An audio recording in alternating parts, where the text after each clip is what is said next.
साथियों, कर्मचारी चयन बोर्ड की वो भर्तियां जिनका परिणाम जारी होना है, चाहे वो जूनियर अकाउंटेंट का 15 गुना का परिणाम हो, चाहे वन रक्षक का हो, चाहे अध्यापक भर्ती लेवल 1 और 2 की एक और सूची हो, चाहे वो रेडियोग्राफर लैब टेक्नीशियन का परिणाम हो। इसके अलावा पशु परिचय भर्ती की प्रक्रिया को रोक दिया गया। आवेदन प्रक्रिया जो शुरू हो रही थी आचार संहिता की वजह से वो रोक दिया गया, लेकिन उसके लिए भी लोग इंतजार कर रहे हैं। वही शिक्षा विभाग की जो भर्तियां हैं, इन्हीं के जिला आवंटन होकर केवल नियुक्ति बाकी थी।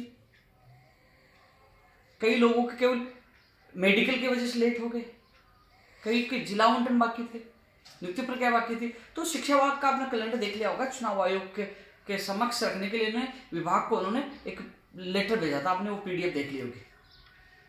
अब क्या हुआ, जो मुख्य सचिव महोदया ने मीटिंग ली थी जिसमें शिक्षा विभाग, चिकित्सा विभाग, तमाम विभागों के अधिकारियों को बुलाया गया था, क्या परमिशन मिली?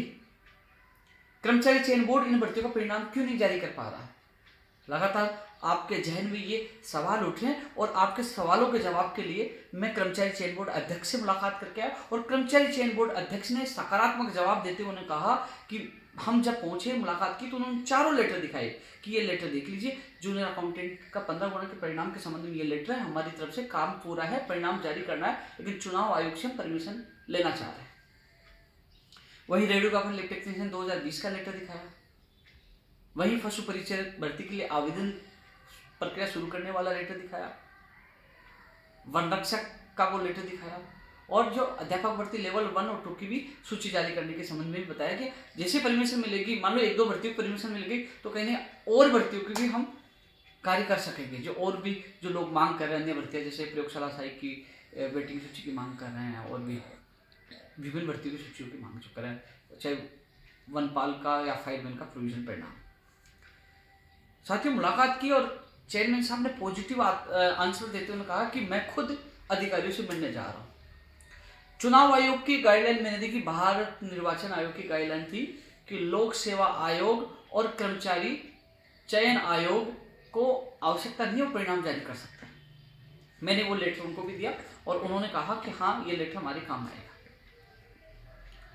और आज उनसे पुनः मेरी बात हुई है चेयरमैन साहब से, पॉजिटिव है, लेकिन चेयरमैन साहब ने कहा क्योंकि जो भारत निर्वाचन आयोग का जो गाइडलाइन थी उसमें लिखा था कर्मचारी चयन आयोग, लोक सेवा आयोग, बोले हमारा कर्मचारी चयन बोर्ड है, संवैधानिक संस्था नहीं है, इसलिए परिणाम जारी नहीं कर सकते, इसलिए हमें परमिशन लेनी पड़ेगी। और डीओपी सेक्रेटरी को उन्होंने लिखित में पूरी स्थिति जो भर्तियां जो मैंने बताई उनके लिए लेटर भेजा है और डीओपी सेक्रेटरी मुख्य सचिव की अध्यक्षता वाली मीटिंग में उस परमिशन के लिए उन मामलों को रखा जाएगा और फिर चुनाव आयोग से परमिशन की प्रक्रिया पूरी करवाई जाएगी। क्योंकि अब मुझे पता चला कि केवल आरपीएससी संवैधानिक संस्था है, कर्मचारी चयन बोर्ड संवैधानिक संस्था नहीं है, केवल ये बोर्ड है, आयोग नहीं है, ये अधिकारियों ने बताया। ऐसे में अब जो इंतजार कर रहे थे, जो 15 गुना के परिणाम जूनियर अकाउंटेंट का इंतजार, उनके एक अभ्यर्थी को साथ लेके था। मैंने वो भी कहा कि चेयरमैन साहब आपने 9 तारीख को आता कि हमने काम शुरू करवा दी। मैंने उनके सामने पूछा है ये बात, मैंने हमेशा बात रखी, वो उन्होंने स्वीकारी हाँ, लेकिन उन्होंने लेटर भी दिखा दिया कि तैयार है लेकिन हम परमिशन मांग रहे हैं। वही वन रक्षक और तमाम जो भर्तियों की मैं चर्चा कर रहा हूँ, उन्होंने लेटर भी दिखाया। और अभी चेयरमैन साहब से मैंने निवेदन किया तो चेयरमैन साहब ने कहा कि उन्होंने डीओपी सेक्रेटरी से निवेदन किया कि चुनाव आयोग से जल्द परमिशन दिलाई, क्यों डीओपी सेक्रेटरी से ये फाइल मुख्य सचिव महोदया की जाएगी और वहां से चुनाव आयोग में जाएगी, फिर परमिशन मिलेगी। उसके बाद जूनियर अकाउंटेंट का 15 गुना का परिणाम, एलटीआरटी 2020 की सूची, अध्यापक भर्ती लेवल 1 और 2 की सूची, वन रक्षक का परिणाम और अन्य जो परिणाम जो बता रहे हैं पशु परिचय के लिए आवेदन के लिए अनुमति मांगी है। पशु परिचय भर्ती की जो अभ्यर्थी है उनको घबराने की आवश्यकता नहीं है। आचार संहिता की वजह से ये जरूर प्रक्रिया लेट हुई, लेकिन दोबारा से आवेदन प्रक्रिया शुरू होगी, भर्ती होगी। कुछ लोग ये कह रहे थे कि आचार संहिता में भर्तियां प्रभावित नहीं होती। अब देख लीजिए कैसे प्रभावित होती है। आपने देखा राजस्थान पुलिस कांस्टेबल के जो उनके जो शारीरिक दक्षता की तिथि थी फिजिकल की, वो कैंसिल कर दी गई।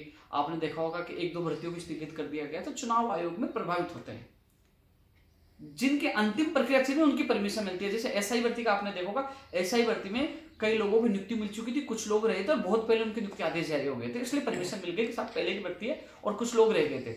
ऐसे ही जो शिक्षा विभाग की भर्तियों में अधिकतर प्रक्रिया पूरी हो गई है, उस संबंध में जो मीटिंग हुई है उस संबंध में चुनाव आयोग को भेजा गया और उम्मीद करता हूं जल्द चुनाव आयोग से परमिशन मिल जाएगी। जो अभ्यर्थी चाहे फर्स्ट ग्रेड का हो, सेकंड ग्रेड का हो, अध्यापक भर्ती लेवल 1 और 2 का हो, चाहे पीटीआई का हो, चाहे कंप्यूटर अनुदेशक भर्ती का हो। मैं खुद चुनाव आयोग के अधिकारी से मुलाकात करके जल्द से जल्द परमिशन दिलाने की कोशिश करूंगा, जिससे आप लोगों को राहत मिल सके। वहीं कर्मचारी चयन बोर्ड की भर्तियों के लिए मैं प्रयास करूंगा। मुख्य सचिव महोदय जी से मैंने मुलाकात की थी, नवीन जैन साहब शिक्षा विभाग के जो सचिव, उनसे और कानाम जी से मैंने मुलाकात की थी। और उसके दूसरे दिन आपने देखा होगा कि मुख्य सचिव की अध्यक्षता में मीटिंग हो चुकी है, और मीटिंग में ये हुआ, उन्होंने चुनाव आयोग को भेजा है। अब चुनाव आयोग को परमिशन देनी है, वो कौन कौन सी भर्तियों को परमिशन दे सकते हैं। इसमें कई प्रकार की, कईयों को जिला आवंटन बाकी था, कईयों का जिला आवंटन हो गया, कईयों नियुक्ति बाकी थी, कईयों की काउंसलिंग बाकी थी। तो अलग अलग स्तर के मैटर थे, उनको चुनाव आयोग को भेजा जा रहा है। और चुनाव आयोग, राजस्थान चुनाव आयोग के अलावा दिल्ली चुनाव आयोग तक फाइल जाएगी। वहां से किस मैटर को परमिशन मिलती है, कि कौन सी स्टेज पे कौन सी भर्ती है, वो सारा विवरण आपने पीडीएफ में देख लिया होगा। वहां से परमिशन आने के बाद ही आपकी नियुक्ति प्रक्रिया पूर्ण हो पाएगी। तो मैं प्रयास शिक्षा विभाग की हो, चाहे वो चिकित्सा विभाग की भर्तियां, चिकित्सा विभाग की भर्तियों को लेकर भी कल की मीटिंग में मंथन हुआ। तो मैं कोशिश कर रहा हूँ, चाहे पैरामेडिकल की हो चिकित्सा विभाग में, चाहे शिक्षा की हो, चाहे वो कर्मचारी चयन बोर्ड की वो भर्तियां हो, तो मैं इस आचार संहिता के दौरान भी मैं आप लोगों के लिए प्रयास कर रहा हूँ। हालांकि आपको पता है कि दिसंबर में प्रक्रिया शुरू हो जाएगी, लेकिन मेरे से जितना प्रयास हुआ मैं अभी भी कर रहा हूँ। और ये वीडियो इसलिए डाल रहा हूँ, लोगों को कॉल और मैसेज आ रहे हैं, तो मैं आप लोगों को वास्तविक स्थिति से इसलिए अवगत कर रहा हूँ। चेयरमैन साहब से भी थोड़ी देर बाद पहले बात हुई थी, तो उन्होंने कहा कि वो संवैधानिक संस्था नहीं है, चुनाव आयोग से परमिशन लेनी पड़ेगी, क्योंकि आयोग, कर्मचारी चयन आयोग संवैधानिक संस्था होती है, कर्मचारी चयन बोर्ड संवैधानिक संस्था नहीं है, आरपीएस से संवैधानिक संस्था है। यह अधिकारियों से आज मुझे बात करने के बाद पता चला।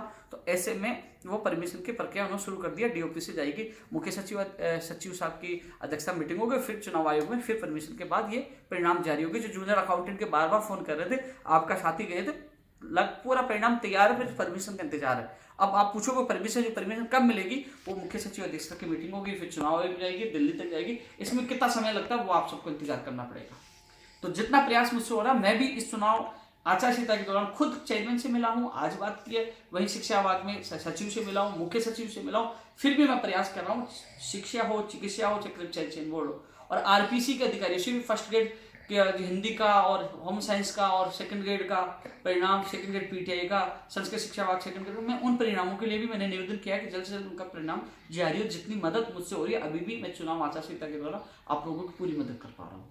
धन्यवाद। फिर आप लोगों से एक और वीडियो में मुलाकात होगी।